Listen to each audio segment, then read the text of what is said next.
dan kami akan menjelaskan mengenai LGBT. Sebelumnya, perkenalkan nama saya Devina Stefani Widisastro. Apa sih yang dimaksud dengan LGBT? LGBT merupakan singkatan dari lesbian, gay, biseksual, dan transgender.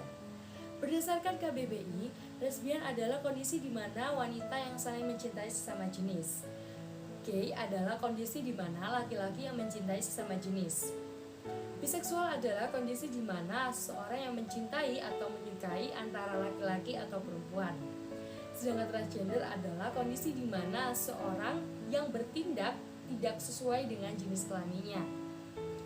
Menteri Kesehatan Republik Indonesia sendiri menyebutkan bahwa LGBT tidak dibenarkan di bidang kesehatan, namun juga tidak merupakan gangguan jiwa.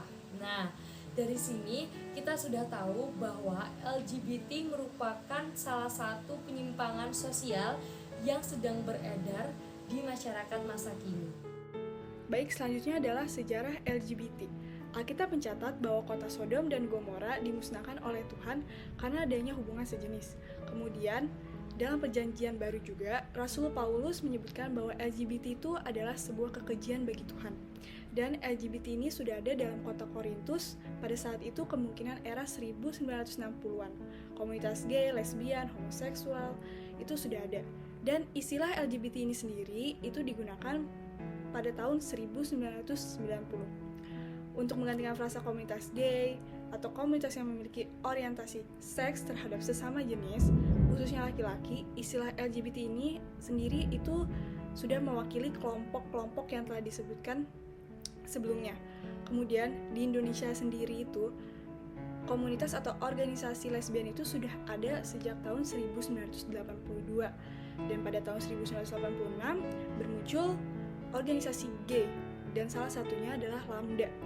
Jadi Lambda ini adalah organisasi gay terbuka. Mereka dengan berani melakukan pesta dan perkumpulan. Kemudian hingga saat ini itu mulai menyebar dan muncul organisasi LGBT di kota-kota besar seluruh Indonesia. Bagaimana tentang pandangan Alkitab terhadap LGBT? Pada waktu Allah menciptakan dunia ini, Allah menciptakan manusia. Laki-laki dan perempuan diciptakannya mereka. Berbeda jenis, namun sama dalam karakter dan kesucian seperti gambar Allah. Tertulis di Kejadian 1 ayat 27. Maka Allah menciptakan manusia itu menurut gambarnya. Menurut gambar Allah diciptakannya dia. Laki-laki dan perempuan diciptakannya mereka. Tujuan Allah menciptakan manusia adalah untuk mengelola bumi ini, menguasai dan berkembang biak untuk memenuhi bumi. Laki-laki dan perempuan dipersatukan Tuhan dalam pernikahan pertama di Taman Eden untuk saling melengkapi satu sama lain. Kebenaran ini terdapat dalam Kejadian 2 ayat 22 sampai 24. Jadi, Alkitab dengan jelas mengatakan bahwa pernikahan terjadi dengan lawan jenis, bukan sesama jenis. Pernikahan dengan perbedaan jenis kelamin dapat menghasilkan keturunan tepat seperti rencana Allah dalam pernikahan. Itu sebabnya pernikahan sejenis atau hubungan sejenis yang kita sebut LGBT tidaklah alkitabiah. Ini bertentangan dengan rencana Allah. Fenomena homoseksual ini sudah ada sejak zaman dulu. Di dalam Alkitab didapati fenomena ini. Terdapat di dalam Perjanjian Lama maupun Perjanjian Baru, di mana laki-laki menyukai sejenisnya, begitu pula sebaliknya. Dan Allah menentang hal ini. Di dalam Roma 1 ayat 25 sampai 28. Kemudian Rasul Paulus juga pernah mengatakan, jika mereka yang dengan sengaja menista Allah dengan melakukan LGBT tidak akan masuk dalam kerajaan surga.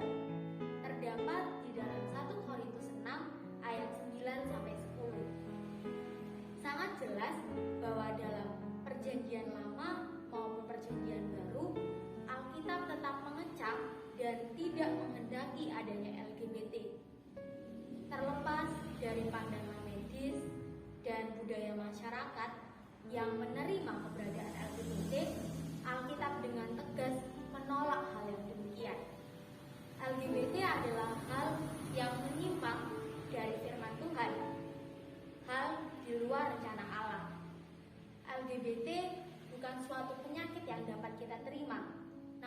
LGBT adalah sebuah dosa, sebuah kebiasaan buruk, dan kita tahu pasti bahwa akibat dari dosa adalah maut. Tuhan tidak pernah menghendaki adanya LGBT. Desainnya adalah baik. Tuhan merancangkan masa depan bagi setiap umatnya dengan penuh harapan. Dan saat ada desain yang salah, maka lifestyle-nya pun juga akan salah dan masa depannya pun juga. LGBT bisa diatasi dengan dilawan dan pengambilan sikap yang benar. Kita sebagai umat Tuhan yang telah mengenal akan kebenaran yaitu firman Tuhan, patut bagi kita untuk bisa memberitakan kebenaran tersebut. Maka semestinya kita bisa membantu, mengingatkan dan menyadarkan mereka yang masih tinggal di dalam dosa LGBT untuk bisa terlepas dari dosa tersebut, karena itu tidak sesuai dengan kehendak Tuhan Yesus. Kita tidak boleh menghakimi ataupun acuh tak acuh terhadap mereka, tetapi kita harus merangkul mereka menuju jalan yang benar yang dikehendaki oleh Tuhan Yesus.